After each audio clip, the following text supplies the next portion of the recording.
The trauma surgeon's hands were shaking. 3 gunshot wounds, internal bleeding, and the patient was losing consciousness fast. "I can't do this," he whispered. That's when the janitor in the corner quietly set down his mop and said 5 words that changed everything. "Step aside, I've got this." Welcome to the Human Stories. Before we continue this incredible story, tell us in the comments from which city in the world are you watching this video today. And if you think stories like this need to be heard, hit that subscribe button to support the channel. We're growing every day, and I sincerely thank you for being part of it. The Night Shift ST. Mary's hospital had seen its share of trauma cases, but nothing like what rolled through the emergency doors that Tuesday night. The ambulance sirens had been wailing for blocks, cutting through the October rain, like warnings of what was coming. Inside the trauma bay, Dr. Sarah Chun wiped sweat from her forehead as she prepared for the worst. She was good at her job. 5 years of emergency surgery, countless lives saved. But the call from dispatch had been different. Multiple gunshot victims from a convenience store robbery gone wrong. 1 critical, maybe 2. The kind of night that separated the experience from the overwhelmed.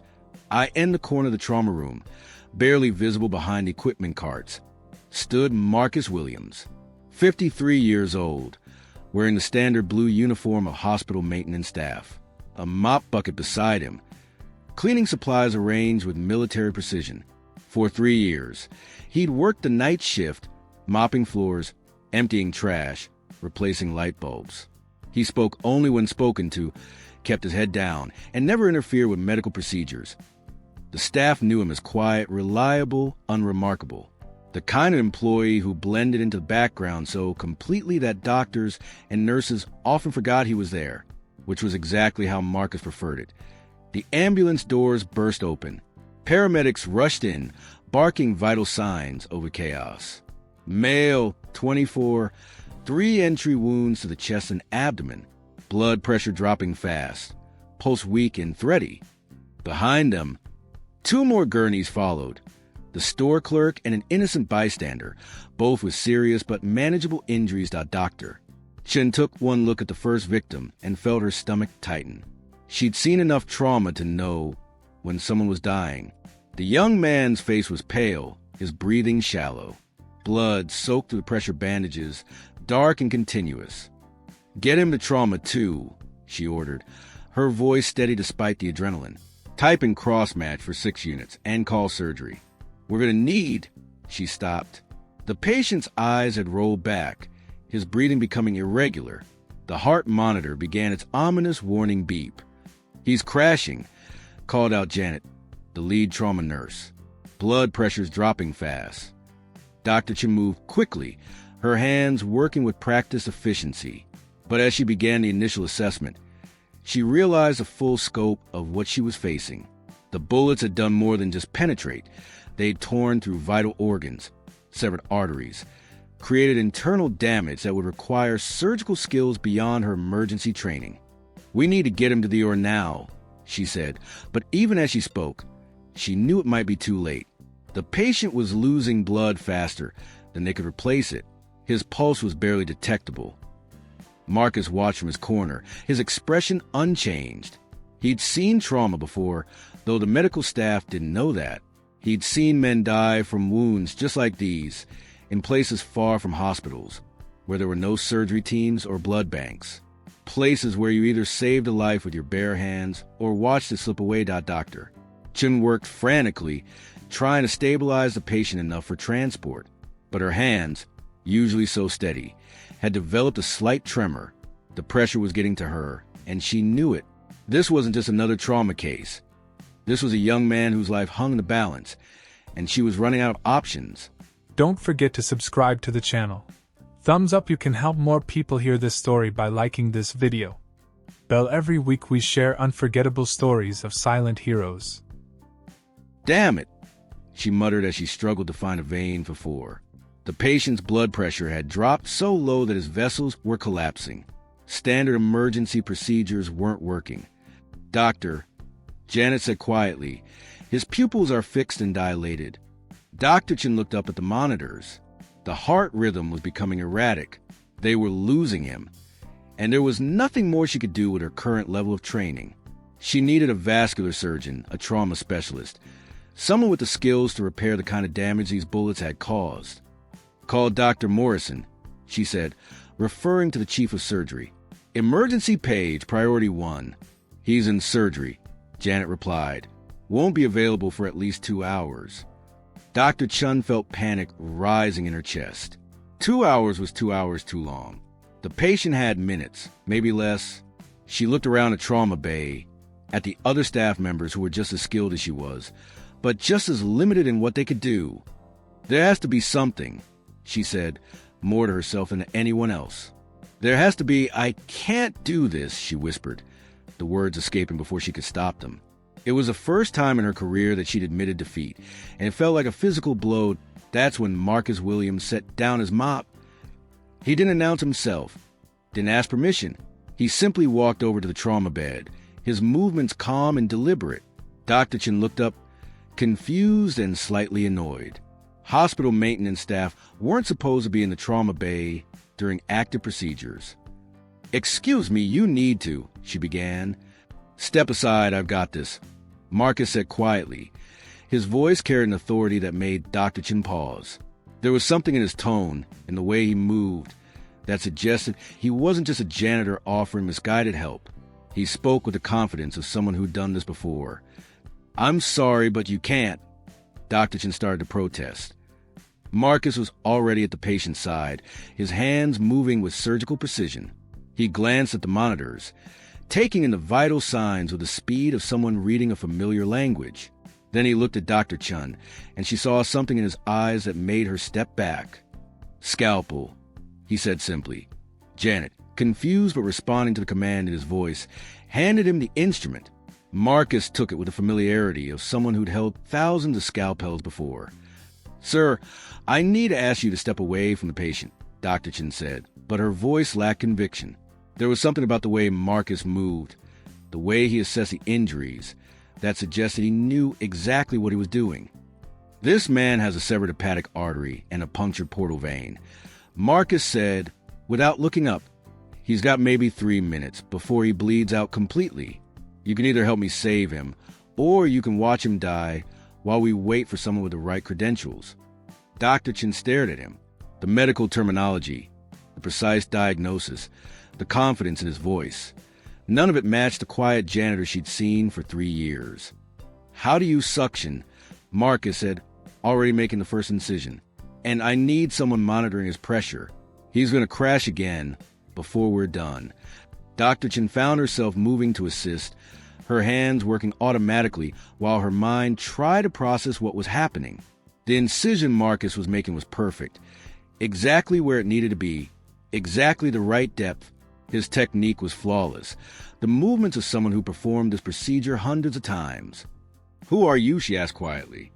"Someone who's done this before," Marcus replied, his attention focused entirely on the patient. "Retractor." The next 45 minutes passed in a blur of surgical precision. Marcus worked with skill that surpassed anything Dr. Chin had ever witnessed. He repaired the severed artery with sutures so precise they looked like artwork. He addressed the internal bleeding with techniques she'd only read about in advanced surgical journals. Every movement was economical, efficient, perfect. The trauma bay, which had been filled with chaos and panic, became a place of focused calm. Marcus directed the medical team with quiet authority, and they found themselves following his lead without question. It was as if he'd transformed from a background figure into the most qualified person in the room.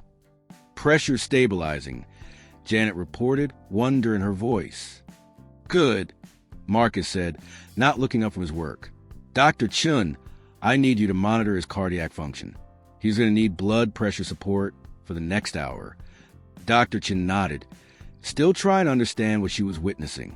The patient's color was returning. His breathing was becoming more regular. The monitors showed vital signs that, while still critical, were no longer in a danger zone. "How is this possible?" she asked. Marcus paused for the first time since he'd begun the procedure. He looked at her, and she saw something in his expression that suggested a much deeper story than anything she could imagine. "Sometimes," he said quietly, "people aren't who they appear to be." He finished the final sutures. checked the surgical site one last time, and stepped back. The patient's vital signs were stable. The bleeding had stopped. What should have been a fatal injury had been repaired with a skill that belonged in a major medical center's most advanced operating rooms. Dr. Chin stared at the monitors, then at Marcus, then back at the patient. This is impossible. That level of surgical skill. Where did you learn to do this? Marcus was already cleaning his hands at the scrub sink. Does it matter? The patient's going to live. Of course it matters, Dr. Chin said, her voice rising. You just performed surgery that I've only seen done by the most experienced trauma surgeons in the country. You're a janitor. How do you know? I'm a janitor now, Marcus interrupted quietly. That's all that matters. But Dr. Chin wasn't going to let it go. The transformation she'd witnessed was too dramatic, too complete. The quiet maintenance worker who'd mopped floors for 3 years had just displayed surgical skills that surpassed her own medical training. The way you diagnose the injuries, the surgical technique, the command presence. That's not something you learn from watching. That's years of training, years of experience. Who are you really? Marcus dried his hands, his movements deliberate and calm. I'm someone who was in the right place at the right time. That's not an answer. Marcus looked at her for a long moment, and she saw something flicker in his eyes. Not regret exactly, but the weight of decisions made long ago. Dr. Chun, he said finally, some stories are better left untold. He picked up his mop and bucket, the same cleaning supplies he'd been using for 3 years. In the space of an hour, he'd transformed from invisible maintenance staff to master surgeon and back again. But Dr. Chin knew she'd never see him the same way. Wait, she called as he headed toward the door. I need to understand. The patient, you saved his life. But the way you did it, the skills you showed, that's not normal. That's not something someone just knows how to do. Marcus paused the door. In my experience, Dr. Chun, normal is overrated. That's not an answer either. He turned back to her, and for the first time, she saw a hint of the man behind the janitor's uniform. The patient's going to need monitoring for the next 6 hours. His sutures are solid, but he'll need antibiotics to prevent infection. Watch for signs of internal bleeding. It's unlikely, but possible. You're giving me medical advice. I'm giving you the benefit of my experience. Dr. Chin shook her head. This is crazy. You can't just perform surgery and then go back to mopping floors like nothing happened. Watch me, Marcus said simply. But before he could leave, the trauma bay door swung open. Dr. Morrison, the chief of surgery, rushed in, still wearing his surgical scrubs from the previous operation. I got the emergency page, he said, looking around the room. Where's the patient? Dr. Chin gestured to the trauma bed, where the patient was now stable and resting. He's been treated. Dr. Morrison approached the bed, his trained eye immediately assessing the surgical work. His expression changed as he examined the sutures, the technique, the precision of the repair work. Who did this? He asked, his voice filled with professional admiration. Doctor Chin glanced at Marcus, who had frozen by the door. We had some help. Dr. Morrison continued his examination, his amazement growing. This is extraordinary work. The technique, the precision. I've only seen a few surgeons capable of this level of skill. The suturing alone is textbook perfect. He turned to Dr. Chun. Sarah, I know your abilities, and while you're good, this is beyond your current training. Who assisted you? Dr. Chun looked again at Marcus, who gave her the slightest shake of his head. She found herself at crossroads. Tell the truth and expose whatever secret Marcus was protecting, or find a way to deflect the question. It was a team effort, she said finally. Dr. Morrison wasn't satisfied. A team effort doesn't explain this level of surgical precision. This is the work of someone with advanced trauma training, probably military experience. The technique for repairing a severed hepatic artery like this. I've only seen it done by surgeons who've worked in combat zones. The words hung in the air like a revelation. Dr. Chin looked at Marcus, who had gone very still. Combat zones? She repeated. Doctor. Morrison nodded. The efficiency, the speed, the ability to work under extreme pressure. This is battlefield surgery. Whoever did this learned their skills in places where there's no backup, no second chances. Marcus had heard enough. He began moving toward the door again, but Dr. Morrison's voice stopped him. "Excuse me," the chief of surgery called out. "Your maintenance staff, right? Were you here when the surgery was performed?" Marcus turned slowly. "Yes, sir." "Did you see who worked on this patient?" "The surgeon who did this repair." Dr. Chin held her breath, waiting to see how Marcus would respond. "I saw Dr. Chin save the patient's life."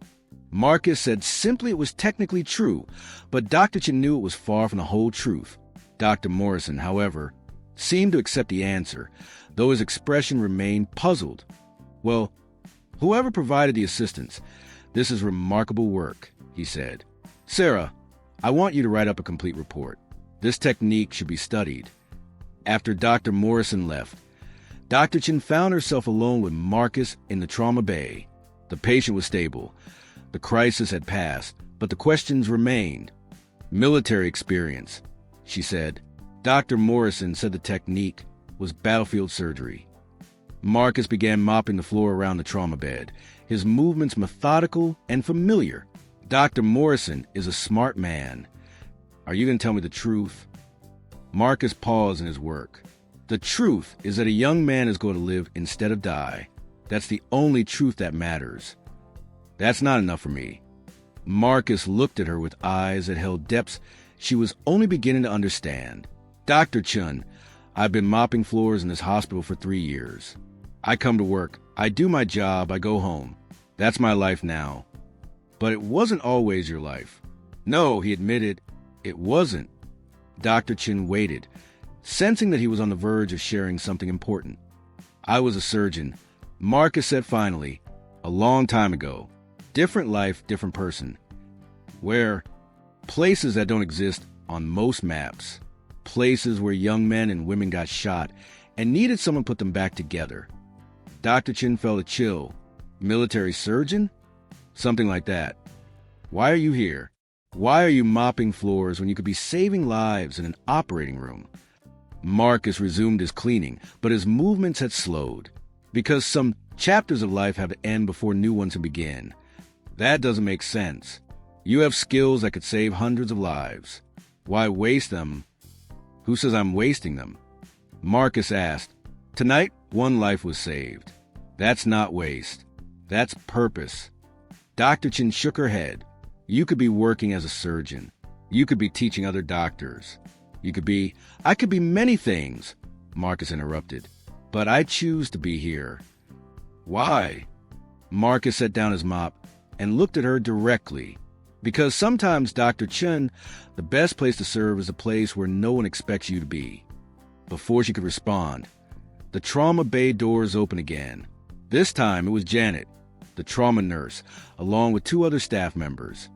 "Dr. Chun," Janet said, "we wanted to thank you. Word's getting around about what happened tonight. They're saying you performed a miracle."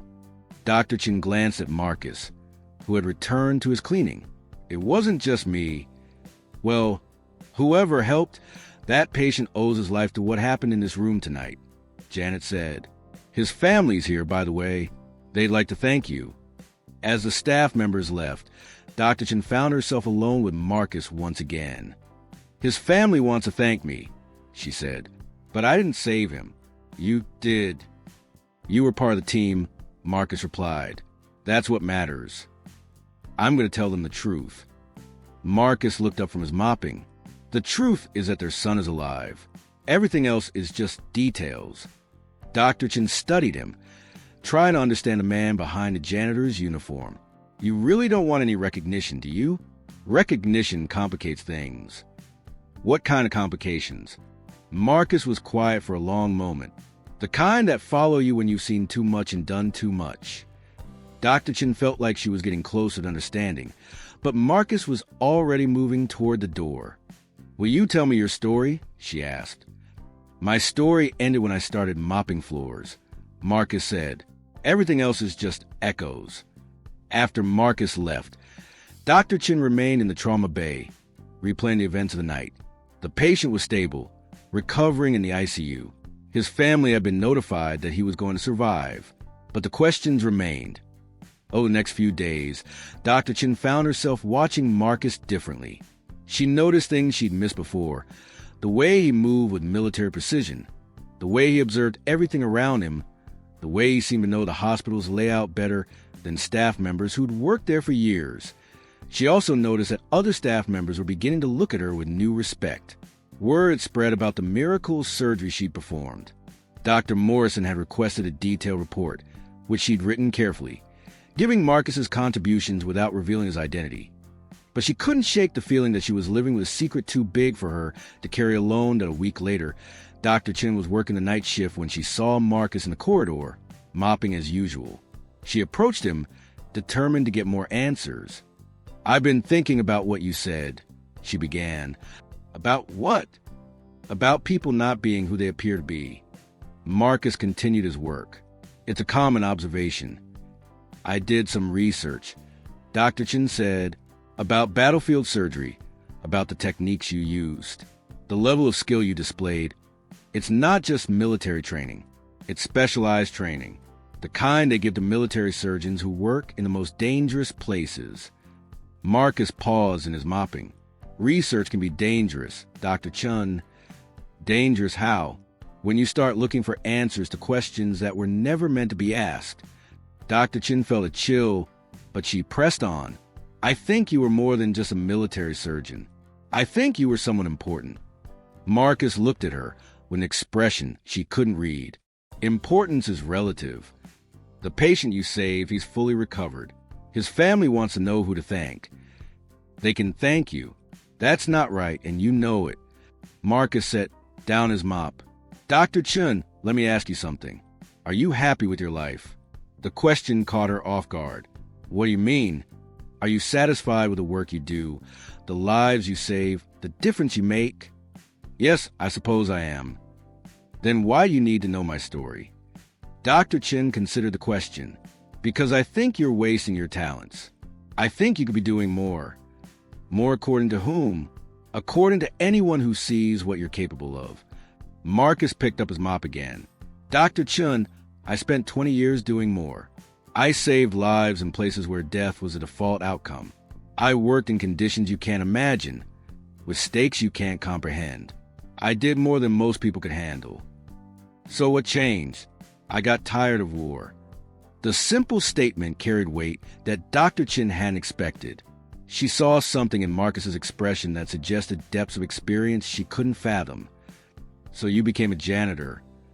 "I became a man who mops floors and occasionally helps save lives when the situation calls for it." "That's not enough."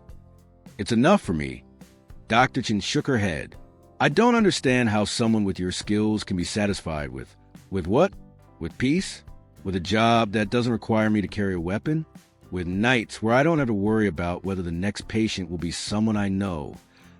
The questions hung in the air, and Dr. Chen began to understand that Marcus's story was more complex than she'd imagined. "You're hiding," she said finally. "I'm healing," Marcus corrected. "From what?" Marcus looked at her for a long moment. "From everything." Before Dr. Chen could respond, her pager went off. "Emergency trauma, multiple victims. All hands to the emergency department." She looked at Marcus, then at her pager, then back at Marcus. "I have to go," she said. "I know. Will you tell me more later?" Marcus smiled, the first genuine smile she'd seen from him. "Dr. Chen, the most important thing I can tell you is that tonight, when you go into that trauma bay, you'll be better than you were before. You'll be calmer, more confident, more skilled. That's what matters. Because of what you taught me. Because of what you learned about yourself." Dr. Chen ran toward the emergency department, but Marcus's words stayed with her. In the trauma bay, she found herself working with precision and confidence she'd never experienced before. She made decisions faster, worked more efficiently, and saved lives with skills she didn't know she possessed. It wasn't until later that she realized Marcus had given her more than surgical knowledge. He'd given her the confidence to trust her instincts, to work under pressure, to believe in her abilities even when the stakes were highest. And when she looked for him after the shift ended, he was gone, not just from the hospital, but from the job entirely. His locker was empty. His time card showed he clocked out for the final time, and nobody seemed to know where he'd gone to doctor. Chen never saw Marcus Williams again, but she carried his lessons with her for the rest of her career. She became one of the hospital's most skilled trauma surgeons, known for her ability to remain calm under pressure and her skill at handling the most difficult cases. And sometimes late at night, when she was working alone in the trauma bay, she thought about the quiet janitor who'd changed her life in the space of a single evening. She wondered where he was, what he was doing, whether he was still helping people in ways they'd never fully understand. But mostly, she remembered what he'd taught her, that the most important service often comes from the places where no one expects to find it, and that sometimes the greatest heroes are the ones who never ask for recognition. The patient Marcus saved that night went on to live a full life. He became a teacher, got married, had children. He never knew the name of the janitor who saved him, but he carried the gift of that extra time with gratitude. And somewhere in another hospital, another emergency room, another place where life and death decisions are made in seconds, there might be another quiet figure in the background. Someone who seems unremarkable, who keeps to themselves, who has skills they never display. Because some of the most important people in our lives are the ones we never notice until the moment we need them most.